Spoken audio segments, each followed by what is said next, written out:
is February 3rd through March 1st. And we start off this week. The moon is in Taurus until the evening of the 23rd.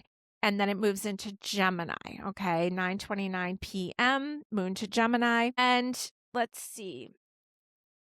Yeah, okay, so it's a nice stay there. And then the moon continues in Gemini on the 24th. And this is the first quarter moon in Gemini. So that card for last week, Hannah, that came up, she was encouraging you to journal and to express. And this is a first quarter moon in Gemini. So the first quarter is to get things started. And Gemini is about self-expression. So this is a great time to get a journal out. This is a great time to get moving on researching something or jotting things down, reading, preparing. Great mental energy with the first quarter moon in Gemini. Now we are moving into the 25th where the moon continues in Gemini. And please take the to get all your ducks in a row, because on the 26th, Mercury retrograde is going to begin. So if there's any other final purchases that need to be made, the very, very deadline would be the evening of Wednesday, the 25th. Now, we still are in the shadow period, and some astrologers would tell you I'm wrong. I do wait until the last minute, but if you really want to be prepared, maybe make those purchases a week or two before. Now, Mercury retrograde in Pisces. This is going to begin 26th until March 20th.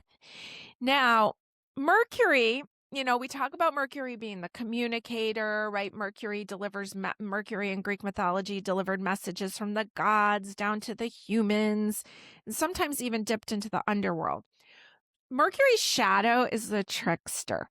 Okay, so we know that. We know Mercury retrogrades. A lot of the reason behind not making big purchases is because of that trickster factor. Now, this is going to be Mercury retrograde on steroids because this is in the sign of Pisces. And Pisces is already cloudy, and Pisces is ruled by Neptune. And whenever Neptune's involved, once the clouds clear, we don't always know what we're left with, right? We could think, oh, I'm in love and the person's perfect and ideal. And then the clouds clear and we see the reality of it. So please, please, please keep in mind that you can't take anything on good faith. You cannot hope for the best. You can't hope that someone's going to be honest. You need to make sure that the other person signed the contract, that what you're holding in your hand is real. And you can't just hope. This is not a time for that. Okay. So please, more than ever before during a Mercury retrograde, check things 3 times. Don't sign any major contracts. Don't make any major purchases, because when this clears out, you may realize that none of it was real. Now, this Mercury retrograde starts at 22 degrees of Pisces, and it's going to move back to 8 degrees Pisces. So you've heard me talk about Mercury retrogrades before. Mercury's moving along, gets to 22 degrees Pisces, begins moving backwards. It's an optical illusion, but it affects us. Moves backwards in degrees, gets to 8 degrees of Pisces, goes direct and comes back over everything that's happened. So we will revisit everything that's happened since February 11th. Okay, so great time. Get that journal out that we told you to get. Write down what's going on, because you may find themes. I get the coolest information out of Mercury retrogrades. I usually really get to see some of the unseen that's going on behind the scenes, maybe because I am a firm believer that our subconscious mind, right, is running most of the show. And I think sometimes we get storylines stuck in our energy field.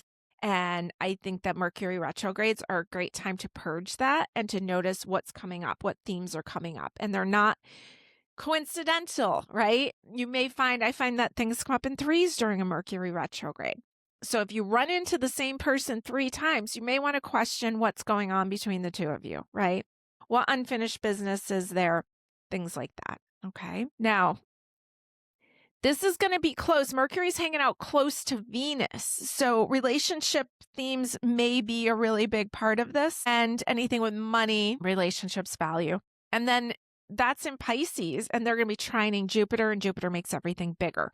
So hold on to your hat. This Mercury retrograde. Now, the 27th, the moon will be in the sign of Cancer, and Mars is going to square Uranus. Wild times. Mars, the planet of action, squaring Uranus, the wild card planet. So a greater design is at work behind all of this. Things aren't as impossible as they once were. Revisit recent decisions. I wrote down wild spin on the wheel of fortune. Be careful about pushing too hard for things. And Mars pushes. Uranus is unpredictable.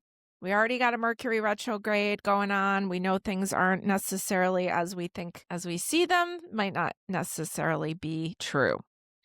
Now, the 28th moon still in Cancer moves into Leo at 3:17 a.m. and Mercury, which is retrograded, is conjunct Venus.